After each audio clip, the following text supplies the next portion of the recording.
আমি এই সবে স্কুল থেকে ফিরেছি, ফিরে ড্রেস চেঞ্জ করে নিয়েছি, দিয়ে খেয়ে নিয়েছি, আর এখন বসেছি ভাইয়ের একটা জিনিস তৈরি করতে। তো ভাইয়ের এই যে দেখছো, এইটা কি বলতো, এটা ভাইয়ের অ্যাকোরিয়াম। এখানে একটা মাছ আছে, এই অ্যাকোরিয়াম এটাকে একটু মডিফাইড করার জন্য আমি একটু নতুন করে বড় করে একটা অ্যাকোরিয়াম বানাবো। এই মাছটা অনেকটাই বড় হয়ে গেছে, এর বড় জায়গা দরকার। এই যে অ্যাকোরিয়াম বানানোর জন্য নিয়ে নিয়েছি এইরকম একটা কৌটো। এবার এই কৌটোটা, এই চাপাটা খুলে এগুলোকে ফুটো ফুটো করে নেব, এর মাথাগুলো দিলে কি হবে, মাছের অক্সিজেন সাপ্লাইটা ভালো হবে।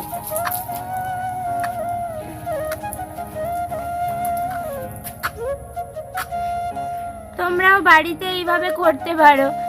আমার ভাই এইটা দেখে খায়, দুপুরে সকালে খাওয়া দাওয়া করে, ওকে তো ভুলিয়ে ভালিয়ে খাওয়াতে হয়, আর ওকে মোবাইলও দেখানো হয় না, ফোন দেখানো হয় না, ওকে ভুলিয়ে ভালিয়ে খাওয়াতে হয়। তাই ওই মাছটা একটু বড় জায়গা দরকার। লেগে গেল গো আমার।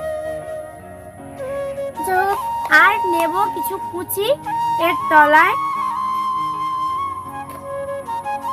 এইটার নিচে কিছু কুচি দিয়ে দেবো।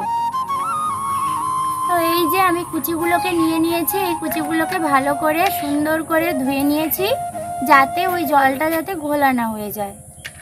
আর তোমরা ওই ফুটোটা কিন্তু খুব সাবধানে করবে, এই ফুটোগুলো না হলে হাতে লেগে গিয়ে আমার মতো অবস্থা হবে। লেগে গেছে খুব। প্রথমে আমি এই কুচিগুলোকে বসিয়ে দিচ্ছি নিচে, বড় বড়গুলোকে আগে বসাতে হবে। বড় গোলকগুলোকে ওপর থেকে ছেড়ে দেবে না তোমরা, তাহলে এই কৌটোটা ফেটে যাওয়ার সম্ভাবনা থাকে। এবার আমি ভরে নেব জল।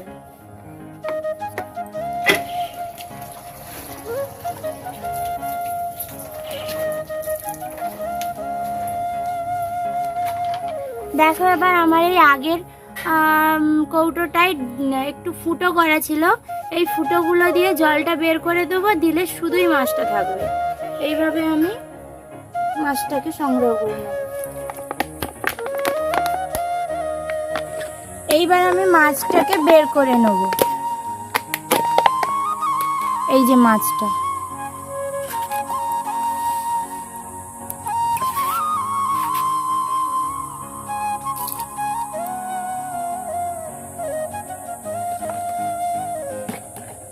এই যে মাছটা, একে এবার ছেড়ে দিচ্ছি এই জলে।